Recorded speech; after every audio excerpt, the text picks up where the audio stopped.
what does it look like to live in a way that God would say is good? And what does it look like to live in a way that's good for my neighbor? How do you know? That's right. Well, you know from the law as given in the moral law in the Old Testament and also as expounded upon in various commands and imperatives in the New Testament. That's all it is. Yeah. Love of God, love of neighbor, that's all that the imperatives and the commands in the New Testament are, is an expounding upon what it looks like in more detail to love God and love neighbor. Jesus even says this is the summation of the law, to love Yes. God and love neighbor. Or even when he says in Galatians 6:2, bear you one another's burdens and fulfill the law of Christ, right? Yes. So I think it's important to understand that the law, it does not go away, and the value of the law does not go away, but the purposes of the law do. In other words, we do not live under the law in fear of its retribution. We live under the law, looking to it as saying these are reflections of the nature and heart of the Father, right? So we can see that this, because we live in a simple, because if you think about most of the law outside of love God, there are negatives in that, and saying, all right, your heart's going to desire another woman than your wife, but you cannot do that. Your heart's going to desire the objects of another person, and you're going to covet them, but you should not do that. You're going to be angry and at times so almost want to kill. You're going to want to kill your brother, and you can't. That's right.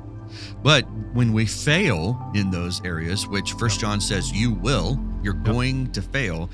Hebrews 4 says you can with boldness run. This is where the difference of the law comes in. Because of the moral law, it's different in that we can run into the Father's presence and ask for mercy in time of need. So that doesn't mean that the law isn't like what. Just let me ask you this: why, if the law is no longer relevant, why would you run into the presence of the Father and ask for mercy? Right?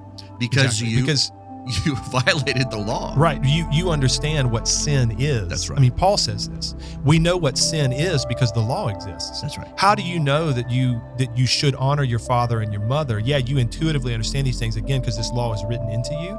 But you understand explicitly that it's sin to not honor your father and mother because God said so. That's right. You understand that it is wrong in a pointed way to bear false witness about your neighbor because God says so.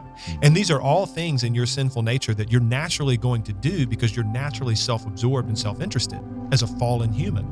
So God has to tell us, in terms of prohibition, don't do these things. Even though we intuitively know this kind of, because we all have a conscience, because we're made in God's image, and the covenant of works is a thing, we also need this clear teaching from the scriptures in form of law so that we can look at something and say, that's sin. That's right.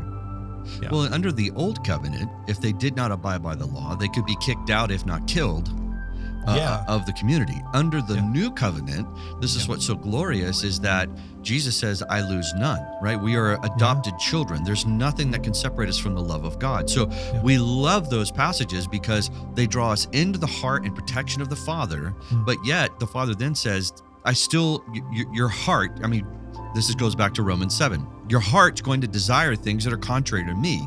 And so this guide is still here. This fence is still here to show you this is what the opposite of who I am. And this is looking, I mean, I love what I love about Hebrews 12, right? Looking unto Jesus. Why? Because Jesus is the reflection of God. Jesus is God. So as we look to Christ, we understand the way in which our heart's desire should be. And I love that the law just becomes those lines on the road that say, here, this is where you want to stay as you're following Christ. Not out of fear, but out of gratitude, knowing that as I stay within these lines, right, of my heart and gratitude and lust, all of this, I am doing it knowing that God has liberated me from the consequences of the law, and I now live under the righteous declaration of Christ. Amen. Thank you for listening. Today's reminder is from a recent Theocast episode hosted by John Moffitt and Justin Perdue. Everyday Grace is a listener-supported podcast. If you would like to help support our ministry, please visit theocast.org/give.